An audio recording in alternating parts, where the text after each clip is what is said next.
The guests for this episode for the Alter Braintrust are Alessa Berg and Joel Solomon. And both of them have a phenomenal background in the financial world, the financial investment world, and especially the world of impact investing. And it was absolutely mind-blowing for me to hear their journeys in the last, 5 years, 10 years, in Joel's case, even way longer, about how the space of finance and the space of impact finance is changing. Lots to learn in there. Hope, what was your favorite part?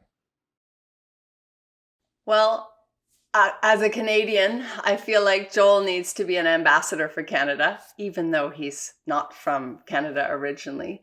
He is really showcasing all of the beautiful connections he's been able to make in his impact-driven career. And there were some moments where he was reflecting on a life well lived, and also a reminder and an invitation to the younger us to not take things for granted and to really consider what we can do to make a difference. I also really enjoyed Alessa talking about she's not just at the table, at some pretty significant tables, but she's building these tables. And she had a very humble but confident level of presence that just wove in with Joel so beautifully. They were very different and different generations. It was a really playful, inviting, intelligent mix. Yeah, yeah. Go get your mix of humble, playful, and confident, and tune into that episode.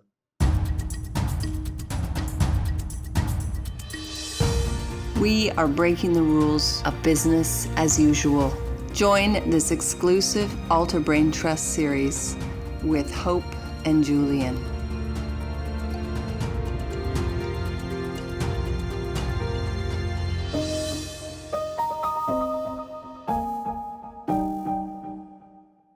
To start, Joel, in your case, Hollyhock was something you were, involved in from the beginning. Renewal funds, Alessa, on your end, you're the entrepreneur who makes the table. You're calling the table together. I think it takes great amounts of courage to actually trailblaze and say, well, I see there's something needed here, and it might be missing if me and a group of people aren't seeing this reality. So maybe, Alessa, let's start with you and then pass it over to Joel. Like, what can you guide us into a little bit of that story when you were like, fuck it, I'm just gonna do it. I know it needs to be done. I can see it. I got the right people around me. I'll be courageous. Let's go. Mm-hmm. Mm-hmm. I'll start by saying that when I created Top Tier Impact, I didn't realize I was creating my next company. I did it just because I saw a specific gap that I couldn't unsee. Namely, I came across, so I started my career in the investment space at Goldman Sachs and then private equity at Blackstone. And I then went into entrepreneurship. So I had this investor and entrepreneur background.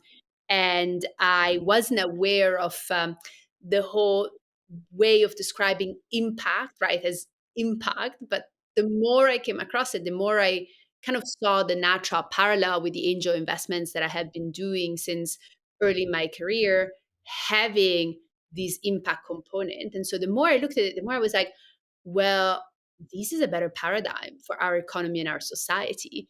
And the more I looked at it, the more I saw, hey, well, what about taking this paradigm into the mainstream? Because I just saw so many low hanging fruits to support it. And so that was the beginning. It was like, let's actually, there you go, let's create a table by bringing a lot of different, in the beginning was just investors, a lot of different investors in a wide range of impact verticals.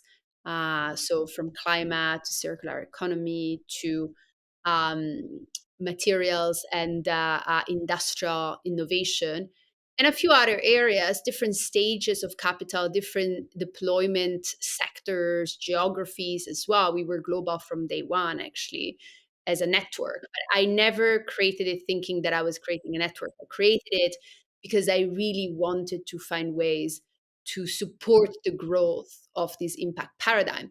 And then after several months, I realized that it was a good platform to build upon and create other areas of activity. So yeah, I guess that was the table creation originally.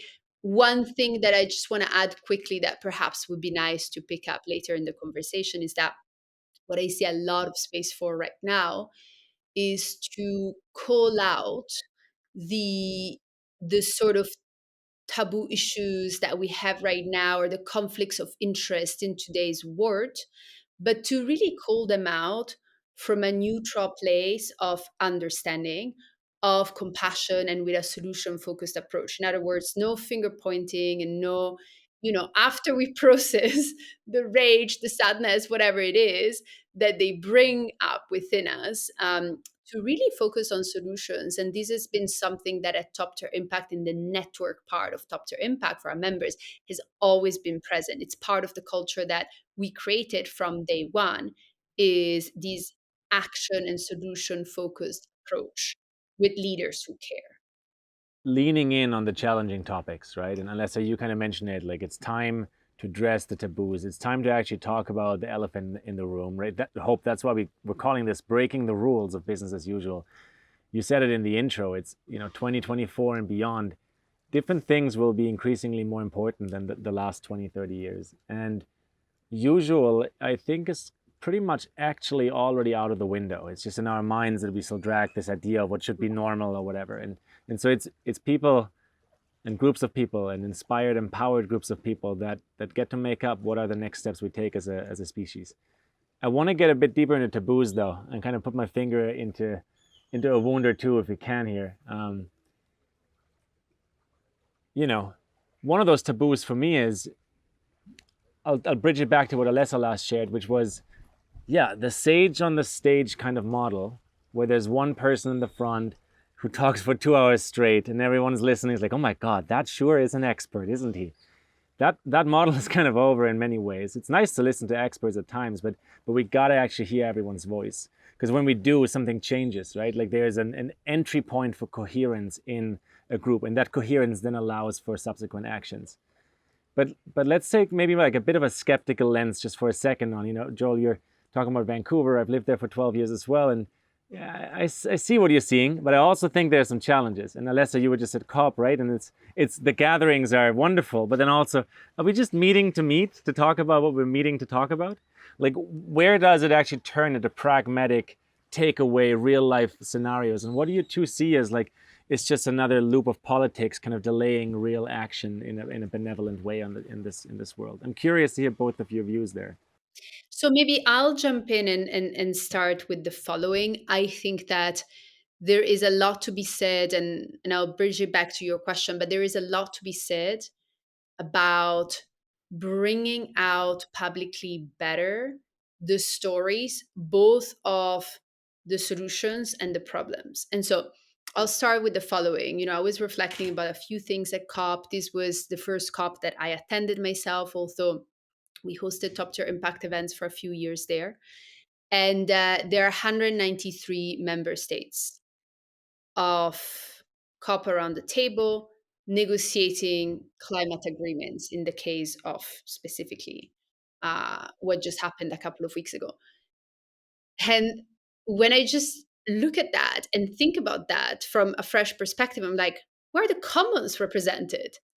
Just 193 nation states all coming with their own interests and their own agendas to talk about climate. What about climate itself? What about, biodiversity? What about oceans, rivers? What about certain bioregions? What about that?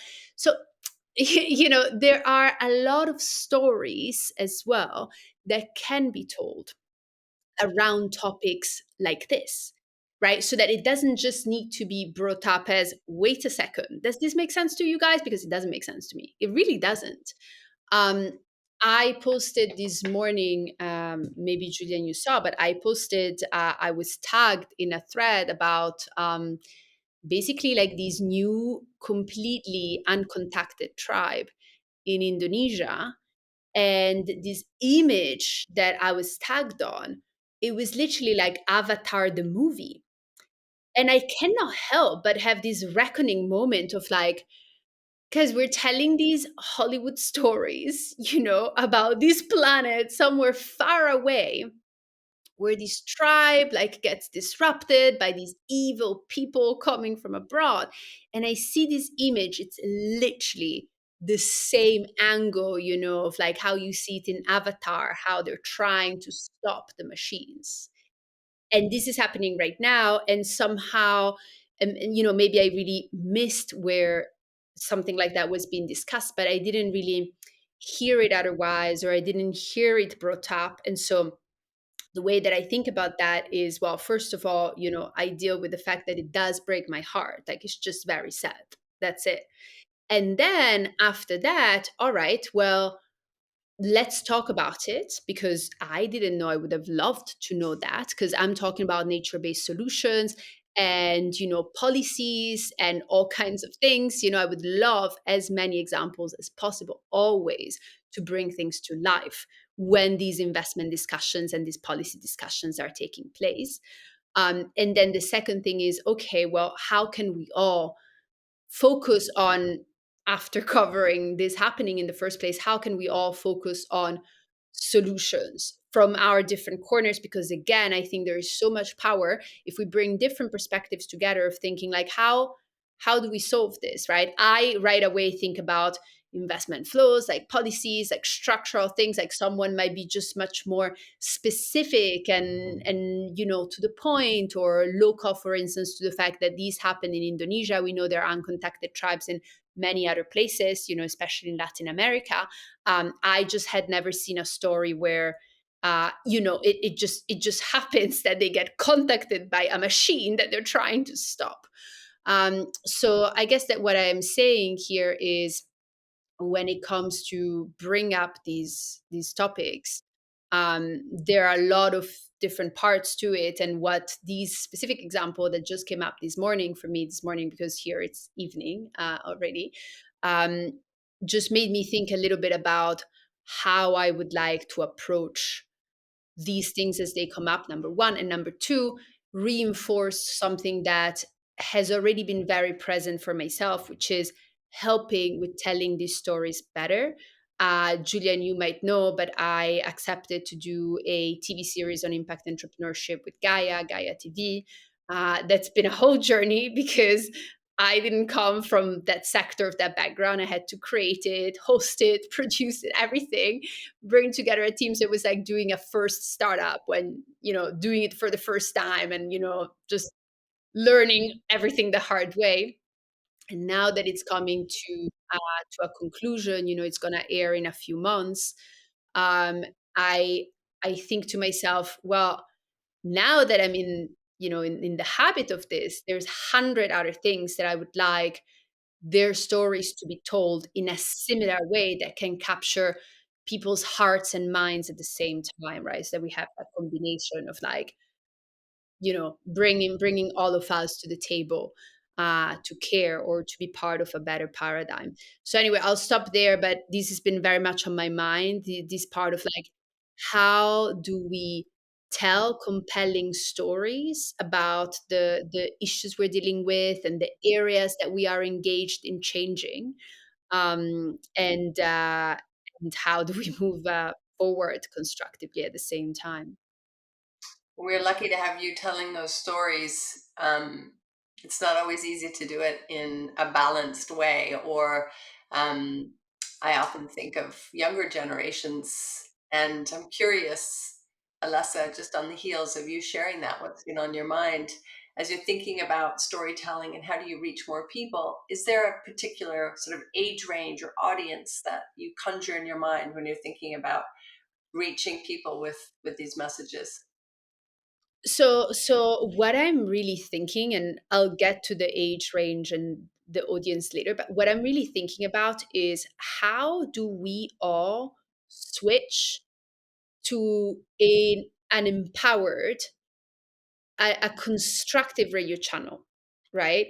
Like, if you go and listen to the media, the radio channel is just drama, issues, problems, like everything's going down the drain, which factually is actually not the case. We have a lot of problems, but factually speaking, if you look back at history, um, yes, everything is building up. Yes, we're as polarized as it gets, but there's just one view. But really, I believe that if it's just switching people's perspectives, right, from one side to the other, then that's it. Then we are in that world already. So I think about that switch, number one. Number two, I think about how can this be more than, something informative that tells you how to recycle, because we've all heard it 100 times, 1,000 times. So how can it be about reshifting someone's life, someone's purpose? And we all want purpose with impact. Like that's just, I've seen it over years being in this space. So I would love to hear your perspective, like having witnessed it from so many different corners where you're based.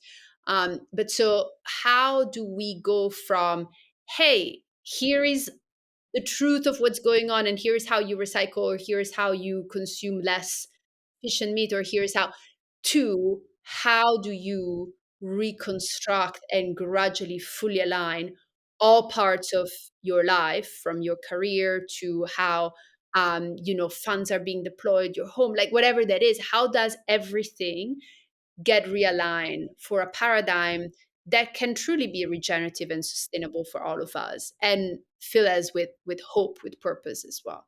So that's kind of how I'm thinking about it. I'm thinking more about that, so the depth of the meaning. And then in terms of audience, I would say that at the end of the day, it's mostly a millennial audience that we are speaking with, that I am speaking with this. And I think about it as concentric circles as well, because with Top Tier Impact, we have our membership base, then we have a broader reach with our channels, our newsletter, like all the things we're doing. But it's very much impact leaders, impact professionals, investors, founders, corporates, like everything. So I think about it as the concentric circles around us, because really most of us, we're lucky enough to be in professions and in words that allow us to see the positive of what's going on and what's being changed, right? So at least know that there is a lot of good stuff being done. So I think about it as concentric circles that might not be aware of that, where it can make a big difference to just see the initiatives, right, and the drive to make a change. Amazing. And Joel, do you find that you are speaking to more and more, speaking to a particular age group or cohort in your work or your impact focus? Well, what I thrive best on is a mix. Yeah. And I find it hugely invigorating and important to me to be in touch with and close to younger people that are rethinking things and inventing and all that. I guess benefited from a similar journey through the 60s, 70s, 80s. And now as I push towards 80s, I get a lot of pleasure from seeing how much awakening is happening, struggling with issues, debating issues, trying to come up with everyone trying to find the right solutions is a time of a lot of vitality, and the creativity and innovation that is possible because of human intelligence and its evolution. That's the zone in which I maintain hope and optimism in. And I'm in a venture capital business that focuses on climate technologies and less toxic households and many related topics. And that's our investment focus and thesis. And being in a privileged position to have entrepreneurs come and share their vision and their dreams and their strategy, and to try to be helpful whenever we can, even if it's an introduction or let's stay in touch over time. See you at the conference. And I feel very privileged of the ripeness of the time that we're in. The world is full of plenty of horrors and deep challenges and very complex issues. And I know that it's essential, at least for myself, and I believe that to be the case for lots of others, that we need to know about stories of positive success. The time is ripe. The information is plentiful. The opportunities to get involved are expanding rapidly. You can be deep activism. You can be serious, move in corporate circles, power circles. Um, Not everyone gets to do that, of course. Those of us on this call, I presume, do have various access to intelligent conversations, innovations, and what's possible. And as a almost 70-year-old, the fact that I'm still here and have the lifetime behind me of struggle and curiosity and questions and reinventing and trying again, uh, and trying to and working to be around where deep integrity and intellectual honesty of the struggle, that easy answers aren't that plentiful. Things are changing rapidly and will continue to do so, and the opportunities for creativity and innovation and setting new directions is very ripe right now. We're kind of finding our way into deeper depth of this conversation, and you know, I'm most excited for that, because when people like, you know, the two of you, the four of us, dive deeper into these kind of conversations, sometimes we unearth some fundamental truths or some fundamental challenges or some fundamental taboos, and then we actually ultimately get to break the rules, which it starts to shift. It kind of like upshifts our consciousness into you know, seeing what becomes possible. And so I want to address something here and see see how you all take it. Um, and I think fundamentally, you know, we're coming out of a world where everything, and you both have a perspective through your networks, through venture capital, mission-focused venture capital, Joel, right? Through Top Tier Impact, a network of investors and entrepreneurs and startup entrepreneurs in the you know, climate space and the sustainability space, you know, also in the regenerative space. But I think we have a very limited, very linear, very dominion over type consciousness in our current reality. And there's no way around this unless we change our filter of how we see reality and fundamentally understand that, you know, we're in a big universe full of dark matter where everything is connected on a level that we don't even fully understand. But everything is truly connected.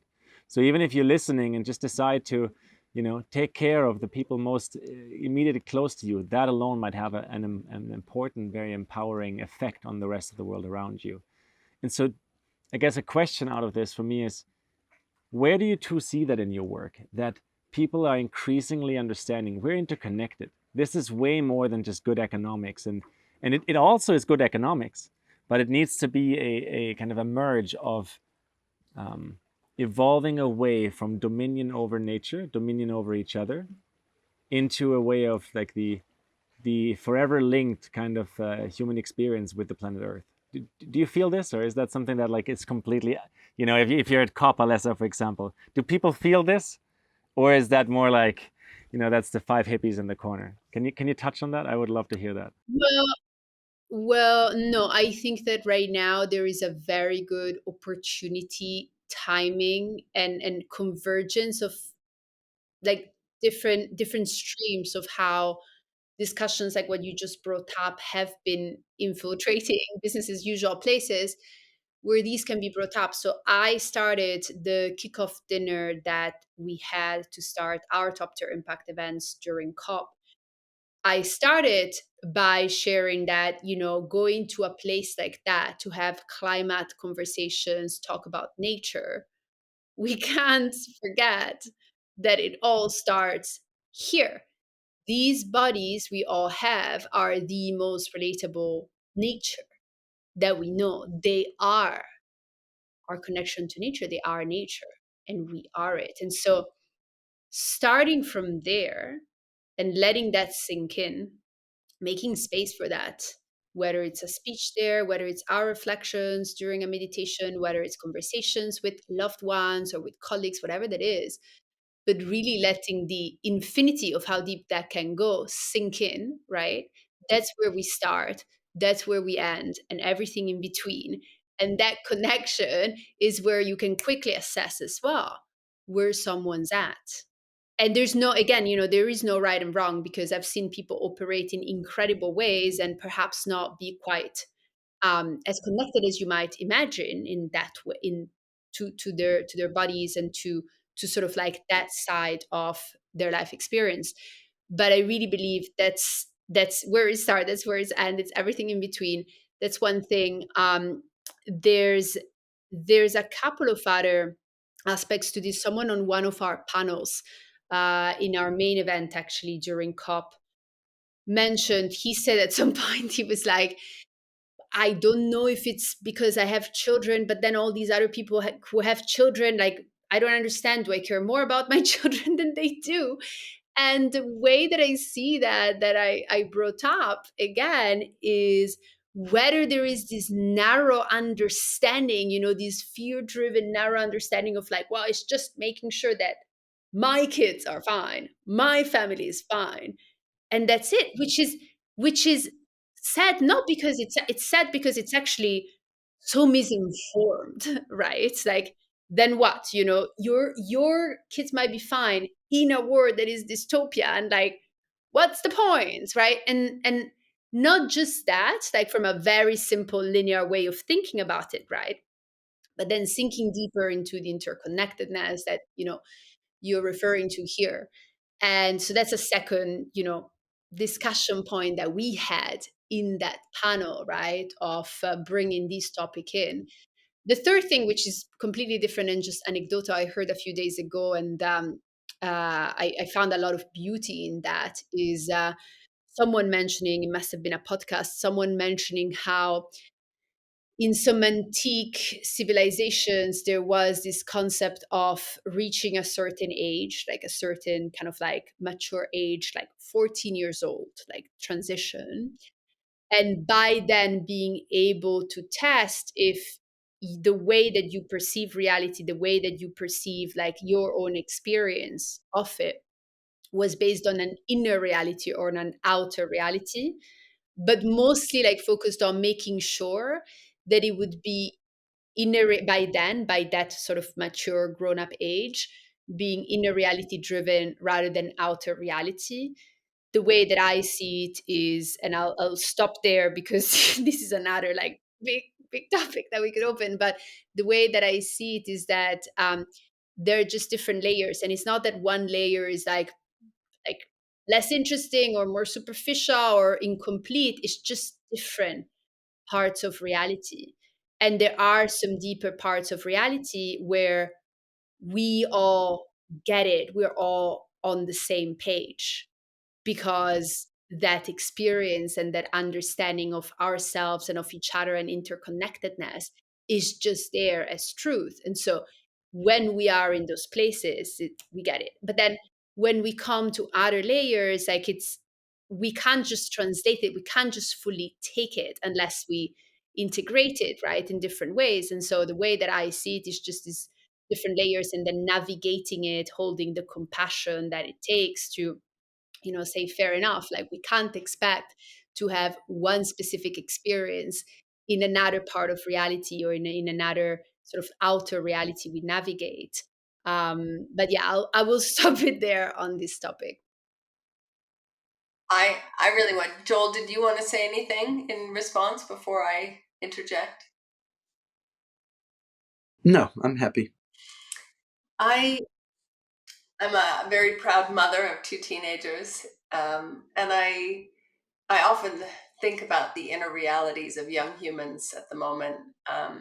I'm doing a lot of work in education innovation around the world, and what you're speaking to, Alessa, thinking about how we are coming together and connecting with each other, and how much of our inner navigation or inner compasses is activated, and how much is coming from the outside and conforming and squeezing and controlling in some ways. You both are very powerfully motivated by the natural world. It seems like it's woven into your work, into your missions. Was there a point when you were younger, maybe you were a teen, maybe you were a little girl, Alessa, or a little boy, Joel? Was there a point where you were like, I want to do something about how I feel inside about the natural world? I need to see this seeded. Was there something that sparked in you?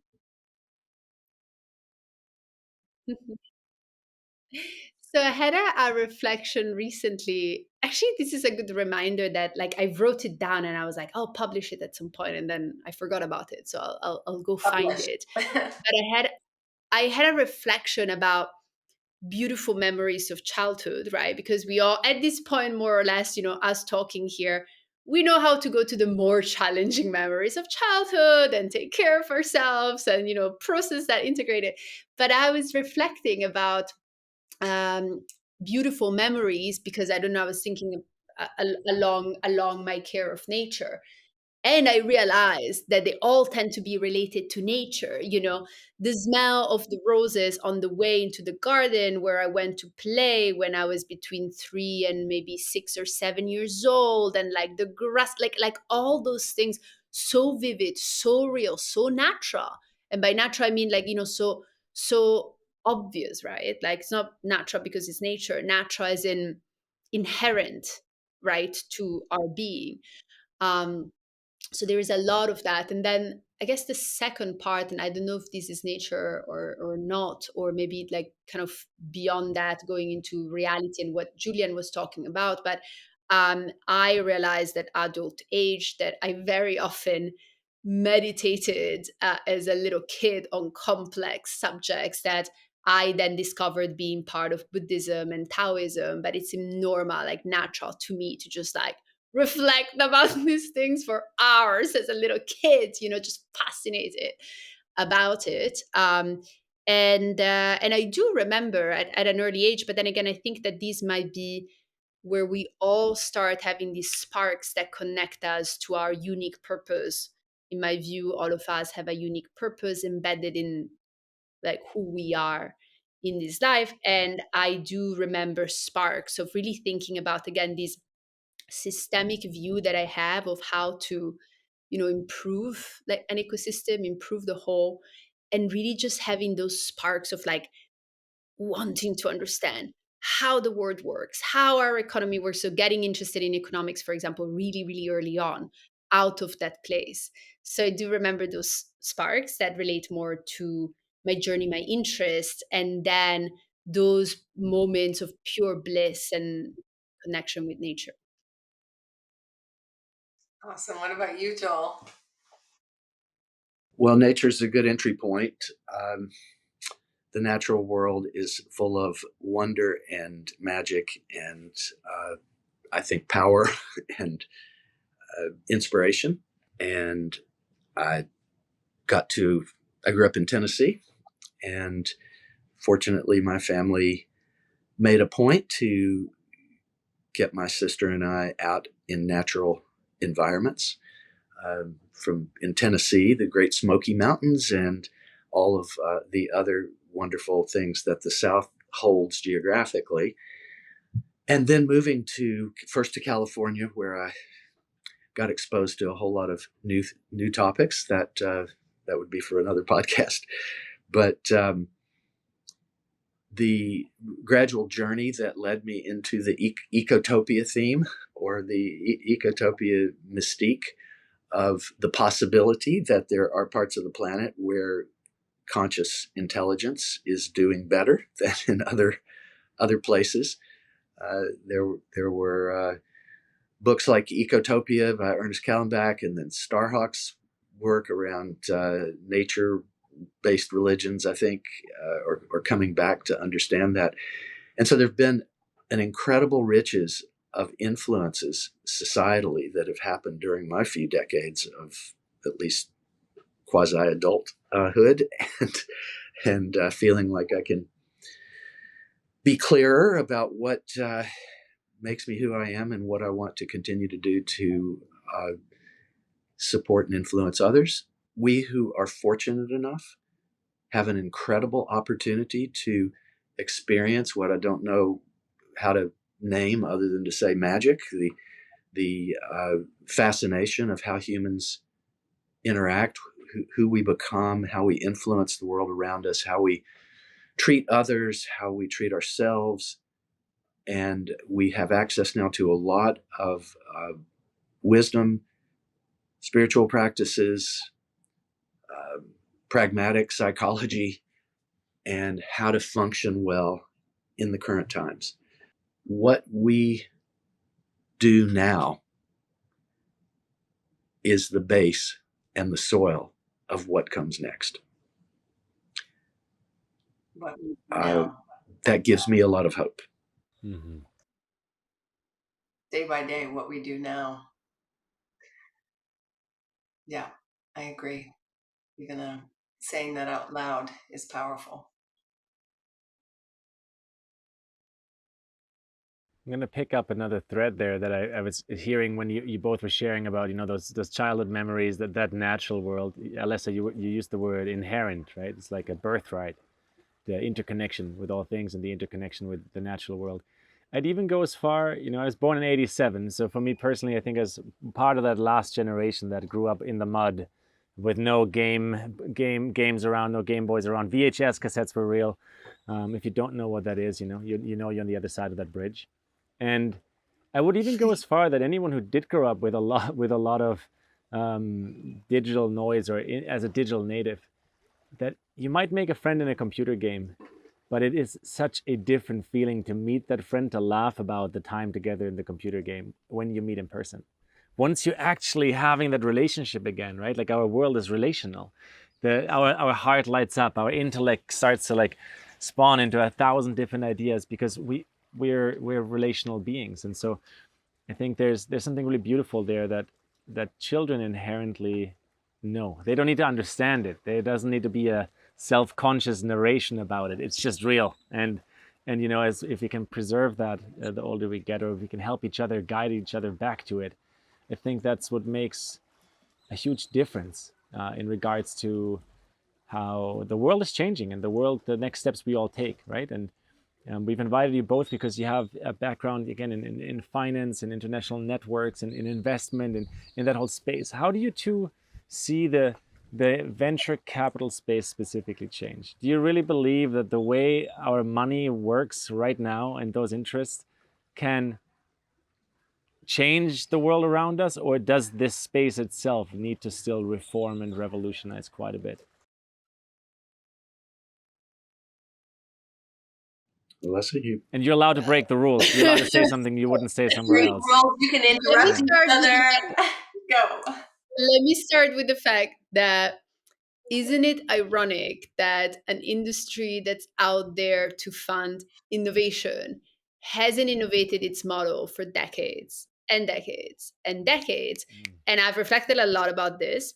And I believe that it takes people like ourselves, myself, members of TTI that I see doing this, to actually care and not care about that structure and about preserving as much as possible of the interests, like through the traditional models of how it works. I'll give you a very concrete example. How about preserving a part of the carry and perhaps like stepping it up more and more to be given to a certain set of impact causes, right? Perhaps also the ones that might be either more R&D related, more philanthropy related, whatever that is. There is a matrix that we work with of what is on the investable side of things, on the midterm side of things, on the very long term, like very R&D driven side of things, or simply just not the kind of investment opportunity for a fund. And integrating that in the way that the fund thinks and operates, but just like in the structure of it as well, um, alongside with the incentives and how the incentives are structured and shaped. Because again, we operate in an economy today that is ridden with prisoner dilemmas, such as, well, if I don't do these not optimal, long-term, really bad thing for the planet, my competitor is going to do it, so I may as well do it. Or race to the bottoms, like social, corporate social responsibility, CSR. I mean, CSR has been, now obviously there's a new generation replacing that, like all the regulation around ESG, like the role of someone that is on the sustainability or social corporate responsibility side of things is changing. But in my view, and from many discussions that I've had with people who have worked for a long time on that side of things, it has been a race to the bottom as well, because it has been about appearing externally for external marketing reasons in a certain way, and then trying to appear in that way, spending less resources than the competition to be more competitive, right? So we're ridden with prisoner dilemmas. And it goes back to incentives and how those incentives are structured. Now, we're not going to change that from one day to the other in all these examples that I just briefly touched upon. But when it comes to funds, same story there. Like, what are the incentives and the structures that have been kept? And how do we step by step innovate in ways that might be more beneficial for the whole and for ourselves in return?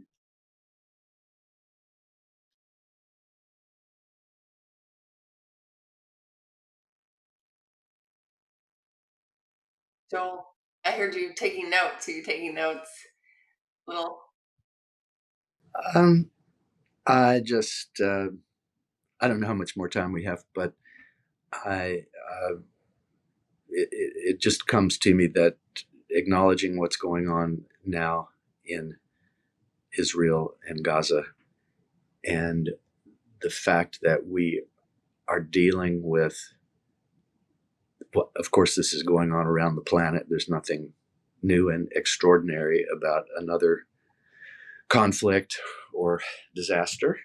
Um, we're loaded with it, but it's pretty troubling right now that while we do our best to articulate important topics and to be contributory that way, to see that the world still has so many situations and circumstances where we are solving things with violence and horrible trauma, and that humanity has not found a harmonious pathway for how we all live together. I know that that's a simplistic statement. The world is full of complexity, but it's been a tough and troubling period to watch the Middle East situation and circumstances of the moment. And I feel that there are grave dimensions which might be bigger than we have, at least at our ages, experienced on the planet. So, after that gloomy observation, I would say that the human spirit is capable of a lot, and that we remain with the opportunity and chance that future generations will get better, do better, and find important strategies. We could say solutions that may give a soft landing for civilization in the fairly immediate future. It requires a very unique type of thinking to actually grasp the whole of it, to know what to do about it, what to say about it, where to be, how to help, how to do less harm. This is it's a very troubling time to watch the world continuing to handle living together so poorly. I would agree. I would definitely agree. I probably, like the three of you, have friends and relatives in many areas that there's raging conflict, to flux, to natural disasters. It feels to me like right now we're living in a time of quite a lot of chaos. And to bring it back to both of you for this first part, when you feel a sense of chaos or overwhelm, or that there are just so many circumstances outside of your life that are happening but impacting you, how do you come back to yourself? How do you calm your spirit, your soul? What are the practices that you both, Joel and Alessa and Julian, what do you do to come back to you? Finding a deeper access to peace, peacefulness inside, and how to craft contribution as a human who is consuming and impacting things all over the place I barely know about. And if I have a spiritual religious practice right now, it's to reflect about and attempt to grasp this complexity, and how do I stand and be with the remaining life that I hopefully will get to have.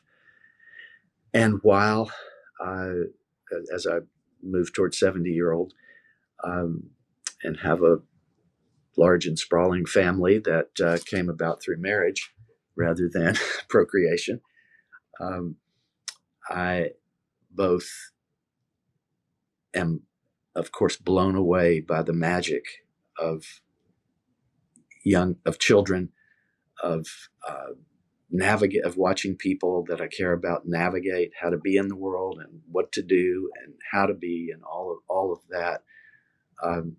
Wow, we're lucky that we can be together with intelligent friends and talk about deeply important topics. And that this may become, that maybe the future will hold better intelligence about how to be together and how to build society together. We're a long way from there. We have lots of positive things that we get to experience and get to learn with and be part of. And 8 billion, 10 billion people, we've got a big project on our hands. So, in terms of ways of getting back to ourselves, there's a little list that I could go into for what I do. And I will start with what I believe is the most effective for all of us, which is going into nature. We're built for that. We are built to be calmed down by nature. And I could describe the process through which that happens in our body.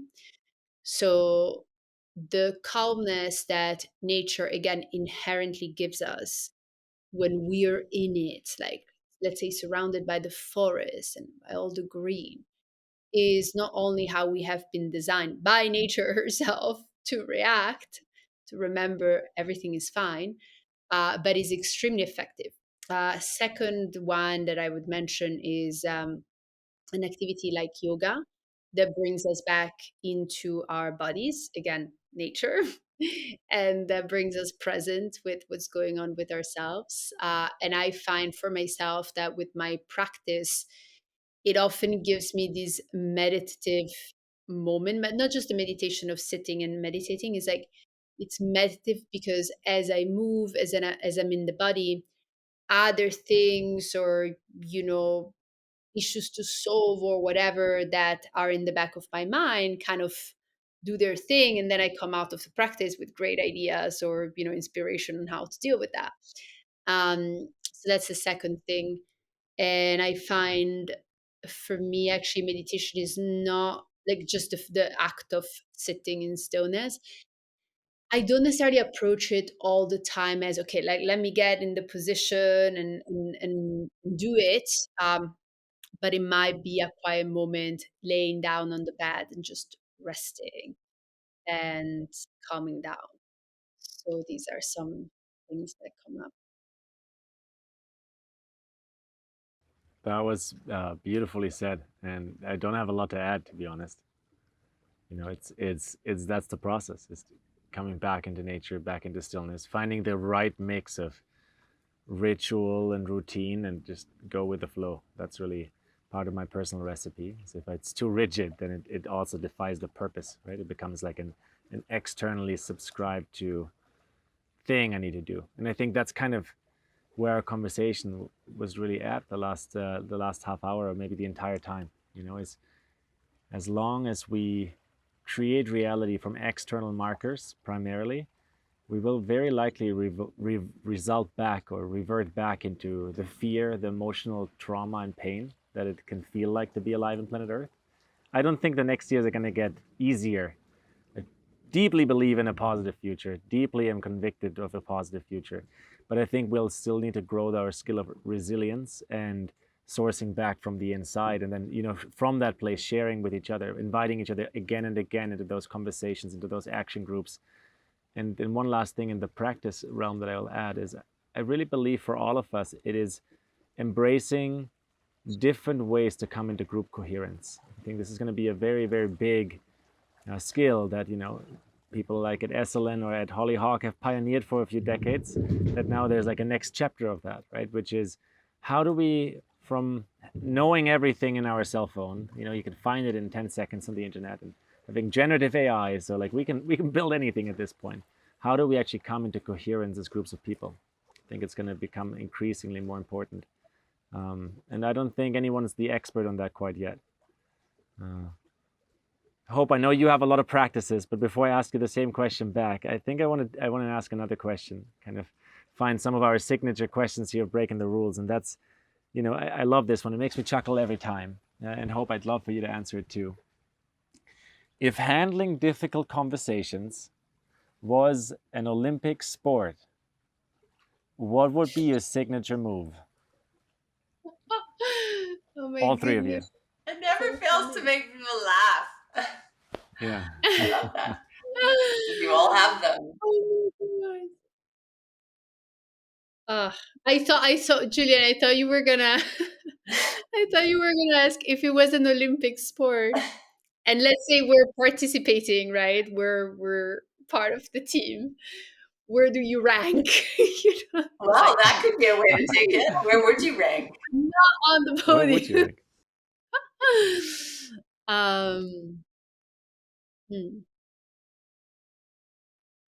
not sure. I can just take a crack at it. I have all sorts of difficult conversations with people from all industries in my line of work. With young people, I interact with a lot of young people, and also with my own kids. And I would say my signature move is to try and consider what I am bringing to the conversation, to try and check my presence. Often there can be like pretty hefty weight of opinion or perspective or an angle or an outcome that I may want as a result of this. So I try my best to really kind of do an internal Hopi scan of, what are you bringing to this table? And if it's really charged, I try and check that charge and kind of breathe it down, wait a few minutes, take a pause, and then really let the person speak and listen with my whole being, not just my ears, but, for what's being said, what's not being said. I find that we have so many forms of communication. Language, verbal communication is huge. It's a huge cue, and there's many others, especially dealing with younger humans. They're actually not listening to what we're saying. I would say they're listening to the tone of voice, how much we're, gesticulating, our body language. I really pay attention to body language. That would be me. Who am I passing the baton to? Joel or Alessa? Well, what a magical place humanity is. Uh, it's well, what is there to say that it is profound to be alive and to live for a decent amount of time, be exposed to so many changes in the world, to experience suffering, to experience joy, to watch transformation occur, to see advances happen that we can feel good about, uh, and continue to struggle with the very disappointing ways that society is creating itself, and how people think about things, how opinions are formed. Um, it's it you don't have to take that much look around the world right now to feel that we're in a very risky time, and that turbulence could increase dramatically. Um, I'm sure that each of us are people dedicated to how to support calm and reflection and introspection and inquiry. And in many ways, I consider those to be the most important responsibilities that I have as looking in the eyeballs of 70 years old shortly. So, signature move on my side, I was reflecting before. I would say what comes to mind right away is creating the space for it. I will say that this is a very much of a ongoing, ever deepening work in progress area, and skill. And I think I went from a few years ago, like unknowingly being pretty bad at it, I would say, or just not having practice, right? Just kind of going with it and whatever situations would come up, to realize, oh, it's a thing. Oh, okay. And then just go from there, go on a journey from there. Very much mid of the journey. So yeah, if I had to say it's an Olympic sport, then where do I rank? Like somewhere in the middle, figuring things out. So yeah, I think creating the space, it's something that, so creating the space like a moment for the discussions to happen is one thing I would say. And then the second thing that is the current practice is to allow the wave of emotions to unfold, and then to observe the place of objectivity and intentions that drive towards solution to take place. And I say that, so rather than, okay, intention of I want to be right, I'm upset, or this person needs to understand, or like whatever that is, to come from a different place and to be able to stay open and curious, and to expand the field of observation so that everything that comes in can inform something new and more constructive, so that it's evolution, right? So I think that this is more like the practice, and so it's yeah, getting through the waves, the emotional waves, and then gaining clarity through that, and then creating the spaces for the conversations to happen. And you're doing plenty of that, Alessa, right? Creating those spaces. And so I'm sure you'll rank from the middle of the Olympic group. You'll find your way to rank up because you'll have a lot of practice to have difficult conversations. And as we said earlier, it's part of it is also when we lead initiatives is to be the people that bring in new contexts, new difficult conversations, and address them. This has been another really fascinating roundtable conversation. I know, Hope, you have a last question that I think you want to ask. So I'd love to pass it over to you and find our last question for the day. Yeah, my pleasure. I can't help but want to have both of you in front of as many young people as I humanly possibly can. Um, my last question is with them in mind, and I'm thinking there will be a lot of young people watching this, listening to it. Alessa and Joel, would you share any words of inspiration or encouragement for young people who are looking to break the rules their own way? Any recommendations or support that you can lend from your standpoint? Thank you for the modest question. um, we have so much opportunity to find pathways towards deep inner reflection and the ability to assess the world around us to some degree and to find who we are within all of the options for how humanity can unfold.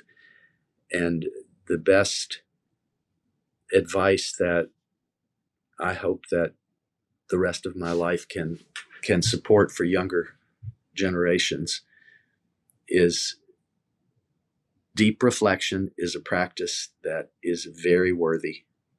It comes in many forms. It's very valuable.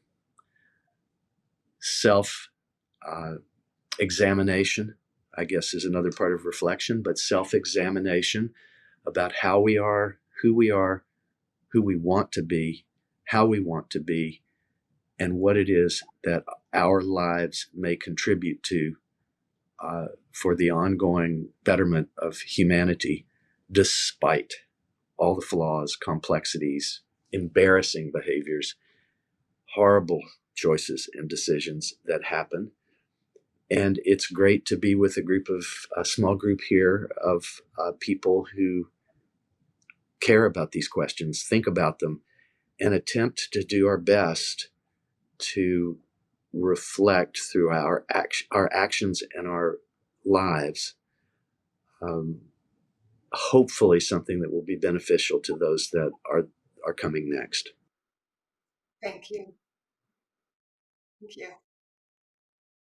Yeah, I would say two things. One is just a general context of always remembering that it's fine. In the bigger picture, everything is okay. Everything really is okay. We make such a big deal of our dramas, whether it's on a planetary scale or in our lives and all the things going on, and it's fair enough, and the horrors. And yet when you zoom out and you look at it, first of all, just on this planet alone, nature doesn't need us, we need her. Like, there's something very reassuring in this. There's something very reassuring in remembering that there is no victim and there is no perpetrator. It's not like, oh, we're doing all this harm. Like, this planet has been around like way before we arrive, or be around like no matter what, no matter what we're doing. So that's really important to remember, that at the end of the day is taking responsibility for ourselves, our own existence on this planet, and then zooming out from there, just seeing it as part of like a magnificent universe that we have absolutely no clue about, because we are really not at a point in our evolution that we can even start to say that we understand anything about it. We don't. And that's also beautiful and humbling and mysterious and exciting. So everything is okay. It's fine. That's one thing. And then the second thing is, um, there really is a way to tune into a life where no matter what's going on externally, choosing purpose and choosing a path of making a positive difference in your own way, the way that's exciting to you, that is natural to you, the way that makes you feel alive, is always a choice, is always there, no matter what's going on. When I started my journey in the impact space, I had this kind of very like relentless positivity of like, we're gonna sort it all out and that's it. And I'm not saying that it's not like that, but what's different today is that along the journey I had to constantly reckon with the fact that there are a lot of issues and a lot of things that need to be fixed in there. And so I would call myself a pragmatic idealist of, I go for, in an idealistic direction that excites me, that I see as true and beautiful, and it just makes sense. And then I integrate the information and everything that's happening, and I stay realistic with that. But the choice of going down that direction and having that purpose is always there as well.